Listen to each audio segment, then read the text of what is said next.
ಇಂದು ರಾಜ್ಯದಲ್ಲಿ ನಾಮಿನೇಷನ್ ಭರಾಟೆ ಜೋರಾಗಿತ್ತು. ಘಟಾನುಘಟಿ ನಾಯಕರು ಶಕ್ತಿ ಪ್ರದರ್ಶನದ ಮೂಲಕ ಉಮೇದುವಾರಿಕೆ ಸಲ್ಲಿಸಿದ್ರು. ಯಾರ್ಯಾರು ನಾಮಿನೇಷನ್ ಮಾಡಿದ್ದಾರೆ ಅನ್ನೋ ಡೀಟೇಲ್ಸ್ ಇಲ್ಲಿದೆ ನೋಡಿ.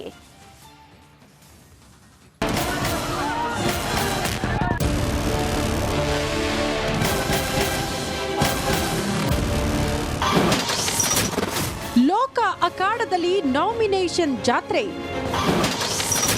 ಘಟಾನುಘಟಿ ನಾಯಕರಿಂದ ಉಮೇದುವಾರಿಕೆ.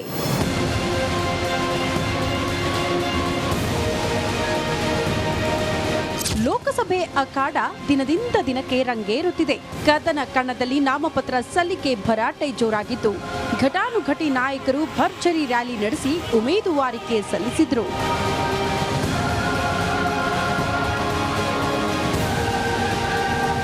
ಇಂದು ಎರಡು ಪಕ್ಷಗಳ ದಿಗ್ಗಜರು ನಾಮಪತ್ರ ಸಲ್ಲಿಸಿದ್ದಾರೆ.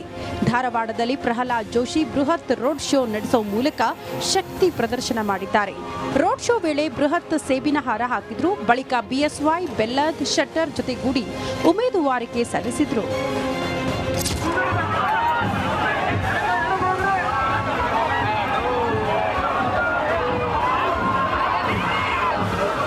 ಇನ್ನು ಹಾವೇರಿಯಲ್ಲಿ ಮಾಜಿ ಸಿಎಂ ಬೊಮ್ಮಾಯಿ ಕೂಡ ಸಾಂಕೇತಿಕವಾಗಿ ನಾಮಪತ್ರ ಸಲ್ಲಿಸಿದ್ರು. ಬೆಳಗಾವಿಯಲ್ಲಿ ಬಿಜೆಪಿ ಅಭ್ಯರ್ಥಿ ಜಗದೀಶ್ ಶೆಟ್ಟರ್ ನಾಮಪತ್ರ ಸಲ್ಲಿಸಿದ್ದು, ಶೆಟ್ಟರ್ಗೆ ರಮೇಶ್ ಜಾರಕಿಹೊಳಿ ಸಾಥ್ ನೀಡಿದ್ದಾರೆ. ಕಾಂಗ್ರೆಸ್ನಿಂದ ಮೃಣಾಲ್ ಹೆಬ್ಬಾಳ್ಕರ್ ನಾಮಿನೇಷನ್ ಸಲ್ಲಿಸಿದ್ದು, ತಾಯಿ ಲಕ್ಷ್ಮೀ ಹೆಬ್ಬಾಳ್ಕರ್, ಶಾಸಕ ಸವದಿ ಕೂಡ ಸಾಥ್ ಕೊಟ್ರು. ಇನ್ನು ಚಿಕ್ಕೋಡಿಯಲ್ಲಿ ಅಣ್ಣಾ ಸಾಹೇಬ್ ಜೊಲ್ಲೆ ಉಮೇದುವಾರಿಕೆ ಸಲ್ಲಿಸಿದ್ದಾರೆ.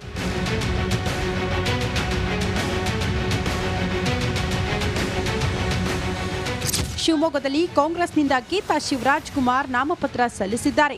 ಗೀತಾಗೆ ಮುಖಂಡರು ಸಾಥ್ ನೀಡಿದ್ರು. ಬಾಗಲಕೋಟೆ ಕಾಂಗ್ರೆಸ್ ಅಭ್ಯರ್ಥಿ ಸಂಯುಕ್ತಾ ಪಾಟೀಲ್ ಕೂಡ ನಾಮಪತ್ರ ಸಲ್ಲಿಸಿದ್ದು, ಉಮೇದುವಾರಿಕೆಗೂ ಮುನ್ನ ಟೆಂಪಲ್ ರನ್ ಮಾಡಿದ್ರು. ಬನಶಂಕರಿ ದೇವಸ್ಥಾನದಲ್ಲಿ ಪೂಜೆ ಸಲ್ಲಿಸಿದ ಬಳಿಕ ಉಮೇದುವಾರಿಕೆ ಸಲ್ಲಿಸಿದ್ರು. ಒಟ್ನಲ್ಲಿ ಲೋಕಸಭೆ ಚುನಾವಣೆ ಹತ್ತಿರವಾಗುತ್ತಿದ್ದಂತೆ ಕದನ ಕಣ ರಂಗೇರ್ತಿದೆ. ಎಲ್ಲ ಅಭ್ಯರ್ಥಿಗಳು ಅದ್ಧೂರಿಯಾಗಿ ನಾಮಪತ್ರ ಸಲ್ಲಿಸಿದ್ದು, ಪ್ರಚಾರಕ್ಕೆ ಭರ್ಜರಿ ತಯಾರಿ ನಡೆಸಿದ್ದಾರೆ.